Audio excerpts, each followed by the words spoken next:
तो लिहाजा पाकिस्तानी अवाम का ध्यान हैंडशेक के ऊपर लगा रहे, इधर से हमें इंडिया कुत्ते की तरह जो है वो पेलता रहे, नो टेंशन। आज सलमान अली आगा पॉडकास्ट में पोल खोल रहा है कि भाई जब इन्होंने हमें मैच रेफरी ने जब हमें ब्रीफ किया था कि भाई इंडियन क्रिकेट का जो कैप्टन है वो हाथ नहीं मिलाएगा, तो मैंने कहा ना मिलाए, मेरे को कौन से उसके साथ हाथ। पॉडकास्ट में की है ना, इस चीज का मुझे पहले से आइडिया था।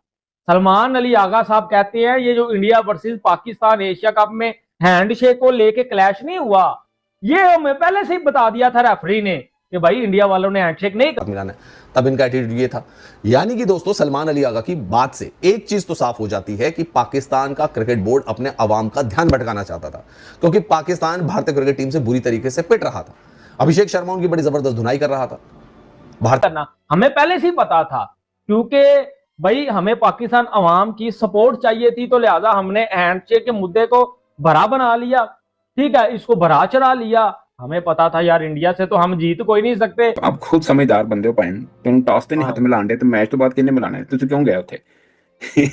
नहीं जाना चाहिए ਸੀਗਾ ਤੁਹਾਨੂੰ। लेकिन फाइनल तक अवाम का जो है वो ध्यान हमारी परफॉर्मेंस के ऊपर कोई नहीं आया। अवाम का ध्यान पाकिस्तानी जो फैंस है वो हैंडशेक के ऊपर रहा। उसके बाद नकवी साहब ट्रॉफी लेके भागे, वो सारा ध्यान वहीं। जो गेंदबाज थे वो चढ़कर गेंदबाजी कर रहे थे। मुझे लगता है वो पाकिस्तान टीम की बहुत गलती थी। जब वो आपको टॉस के ऊपर एक इंडिविजुअल बंदा, एक कप्तान जो एक रसमन होता है, वो हाथ नहीं मिला रहा, तो पवेलियन तुसी की करन गया सो।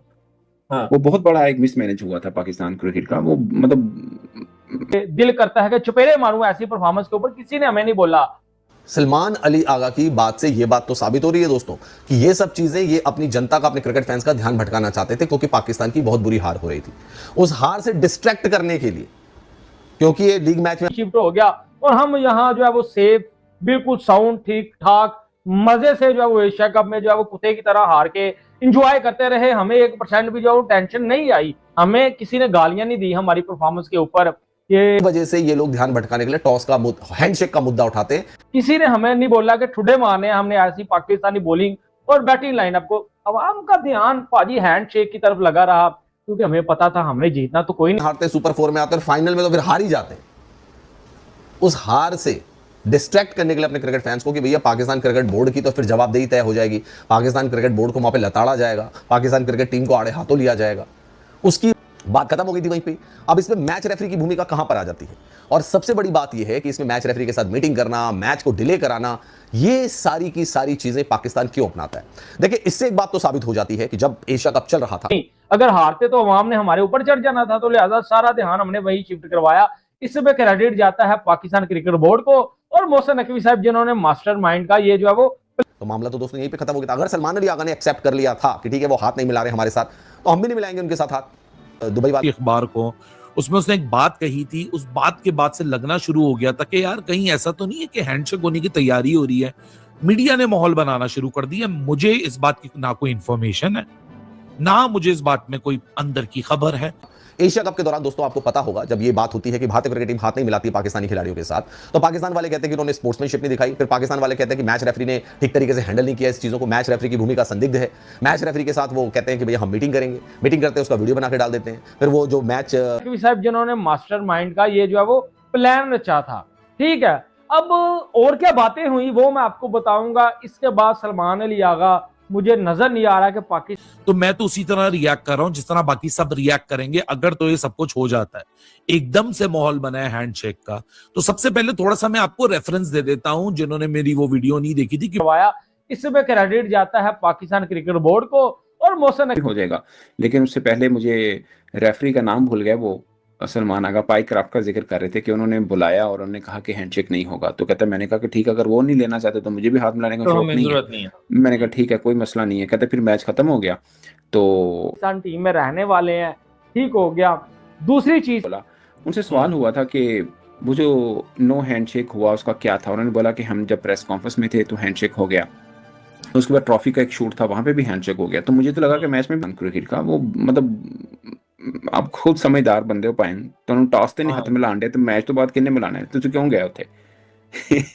नहीं जाना चाहिए ਸੀਗਾ ਤੁਹਾਨੂੰ। सो या कोई कम्युनिकेशन हुई, आपको कोई कन्वे हुआ कि जनाब हुन आ जाइए, हुन कर लांगे? नहीं था। उस समय तो दोस्तों ये हैंडशेक के लिए मरे जा रहे थे। इनके क्रिकेट फैंस को आप देख लो, कभी शुभमन गिल के साथ हाथ मिला देते हैं, कभी सूर्या के साथ हाथ मिला देते हैं। हम उनके प्रिविलियन की तरफ गए कि चलो हैंडशेक करेंगे, कहते वो आए नहीं है। तो मुझे लगता है वो पाकिस्तान टीम की बहुत गलती थी जब वो आपको टॉस के ऊपर एक इंडिविजुअल बंदा, एक कप्तान जो एक रसमन होता है, वो हाथ नहीं मिला रहा, तो पवेलियन तुसी की करन गया सो। हाँ। वो बहुत बड़ा एक मिसमैनेज हुआ था पाकिस्तान था।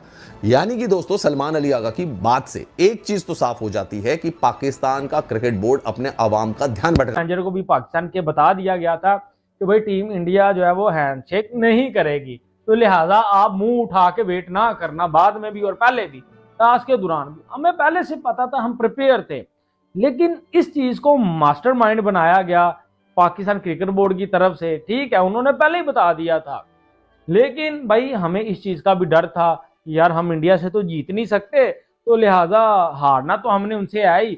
हारने के बाद हमने हैंडशेक का इशू बना दिया, हम थोड़ी देर ग्राउंड में खड़े रहे, वो हैंडशेक कोई ना हुआ। वो लोगों की, पाकिस्तानी फैंस की जो हमें हमारे ऊपर तनकीद होनी थी वो हट गई, वो हैंडशेक के ऊपर मुद्दा आ गया, इंडिया को गंदा हमने करवा दिया, ठीक हो गया। इसमें मास्टरमाइंड भाई पाकिस्तान क्रिकेट बोर्ड है, ये आगा ने बोलना है। तो ये जो चवल हरकतें हैं ये क्यों करते हो? पान के टको जीते ना, जीत के तुम भी ना करते तो जीत तो सकते नहीं।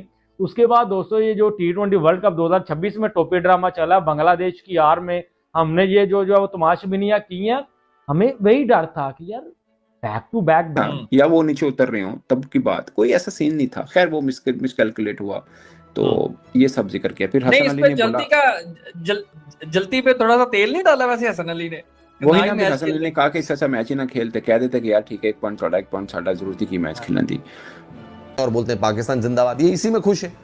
और आज सलमान अली आगा पॉडकास्ट में पोल खोल रहा है कि भाई जब इन्होंने हमें, मैच रेफरी ने जब हमें ब्रीफ किया था कि भाई इंडियन क्रिकेट का जो कैप्टन है वो हाथ नहीं मिलाएगा, तो मैंने कहा ना मिलाए, मेरे को कौन से उसके साथ हाथ मिलाना है। तब इनका एटीट्यूड दुख हो रहा है।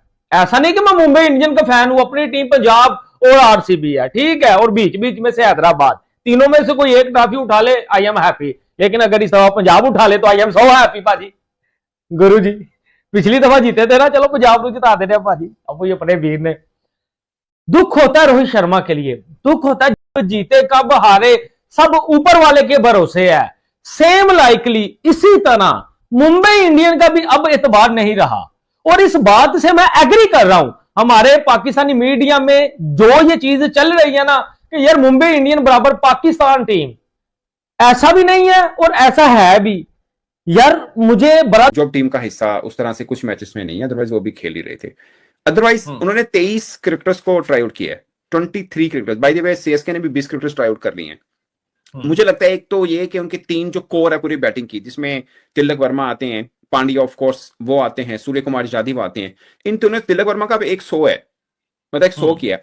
उसके अलावा 93 रन बनते हैं टोटल 8 मैचेस में, मतलब 9 मैचेस। जसप्रीत बुमराह के लिए आईपीएल की जब तमाम टीमें मुकम्मल हुई थी ना, ईमानदारी की बात है, हमें सबसे टॉप की कोई टीम लगती थी, मुंबई इंडिया लगती थी। उसमें सिर्फ रोहित शर्मा है, जो अगर आप रेगुलर बात कर रहे हो, सिर्फ रोहित शर्मा है। निमन धीर जो है उन्होंने बड़ी शानदार किस्म के 57 रन बनाए, जिसकी बदौलत बाकी सब नॉर्मल इनिंग खेलते चले गए। इवन हार्दिक पांड्या तो ऐसा लग रहा था टेस्ट क्रिकेट खेलने आए हुए, शॉट नहीं मार रहे थे। 23 बॉलों पर सिर्फ उन्होंने जो है वो 18 रन किए, तो इसकी बदौलत 159 के ओवर जो है ये पहुंचे। तो शुरू में सीएसके जब बैटिंग करने के लिए आया, बड़ा जबरदस्त किस्म का जसप्रीत बुमराह स्पेल डाल रहे थे। इवन स्लिप के ऊपर जो है वो जैक से कैच भी छूट गया संजू सैमसन का, बड़ा हाथों में से बच्चों वाला कैच था संजू सैमसन का। 193 है एग्जैक्टली, ठीक है ना, मतलब 24 की एवरेज अगर तिलक वर्मा की होनी तो फिर पाए ने सुलह कर लो कुछ और कर लो। Same is the case Sky, 9 matches में 183 रन हैं, 150, 20 की एवरेज, 144 का उसका जिसे कहते हैं स्ट्राइक रेट है, और 7 दफा सूर्य कुमार यादव फास्ट बॉलर से आउट हुआ है, आउट ऑफ 9 टाइम्स, 7 दफा। मुंबई इंडियंस ने बोर्ड पर जो 159 रन लगाया। आज कोई खास बैटिंग इनकी तरफ से देखने को नहीं मिली। इवन नतिक शर्मा, और उन्होंने जो आगे शानदार किस्म की इनिंग खेली, 40 बॉलों पे 54 run, totally match one side हो गया। समय ऐसा सिचुएशन आ गया था यार, मैं चेन्नई सुपर किंग्स से ये उम्मीद करके बैठा हुआ था भाई 15 ओवरों में जीत जाओ, लेकिन ऋतुराज गायकवाड़, जिस तरह से ऋतुराज गायकवाड़ ने शुरुआत की, बीच में थोड़े स्लो पड़ गए। बट मुझे खुशी है कार्तिक शर्मा के लिए, कार्तिक शर्मा की इनिंग्स आई, और यार चेन्नई सुपर किंग्स जीत गए, इससे बड़ी कुछ नहीं होगा। थोड़ा सा आप चेस को, शायद मुझे लगता है कि चेन्नई सुपर किंग्स को यहाँ पे ये टेंशन नहीं थी नेट रन रेट की, पता नहीं क्यों, कि आप पहले जीत सकते थे, और चेन्नई सुपर किंग्स ने जो है एंड तक मैच खींचा, आप वो पहले जीत सकते थे, बस मेरा यही गिराया। लेकिन भाई बड़ा बॉलर नहीं होता। जसप्रीत बुमराह दोबारा जो है वो संजू सैमसन को ले उड़े। फिर गायकवाड़ की स्टाइलिश बैटिंग देखने को मिली। दाऊद साहब, ये जब ऋतुराज गायकवाड़ बैटिंग करता है ना, मेरा बड़ा फेवरेट है यार, बड़ी क्लासिकल शॉटें मारता है, स्पेशली जो उसकी स्ट्रेट ड्राइव्स होती हैं वो बहुत ही कमाल किस्म की होती हैं। फिर 48 बॉलों पर 67 रन की इनिंग इसने खेली, 2 छक्के 5 चौके, और फिर इसके बाद जो है इंपैक्टफुल प्लेयर के तौर पर आए। 11 गेंदे रहते 160 चेस कर दिया है आपकी चेन्नई ने, और चेन्नई ने भी ये बताया है कि हम मैच जीत गए हैं, लेकिन आस मत लगा लेना कि हम टॉप 4 में जा रहे हैं। खैर इनके आगे की 3 मैचेस, पॉइंट्स टेबल, वो सब हम बात करेंगे। पर ऋतुराज गायकवाड़ मतलब ठीक है, आप वो नहीं कहोगे कि भाई वो T20 वाली पारी, लेकिन मैच फिनिश कर गए। ऋतुराज गायकवाड़ भाई MS धोनी की मौजूदगी में भी टीम को उठा रहे हैं। आप देखिए आज भी ऋतुराज ने अच्छी बैटिंग की, वरना संजू सैमसन भी टीम को लेके जाता है। सलमान अली आगा ने हैंडशेक पर जो इंडिया और पाकिस्तान के बीच मैच हुआ था उसके ऊपर उसने क्या बोला, इस वीडियो में देखा। अगर जो आपको वीडियो अच्छा लगा तो like, comment, share and subscribe करें।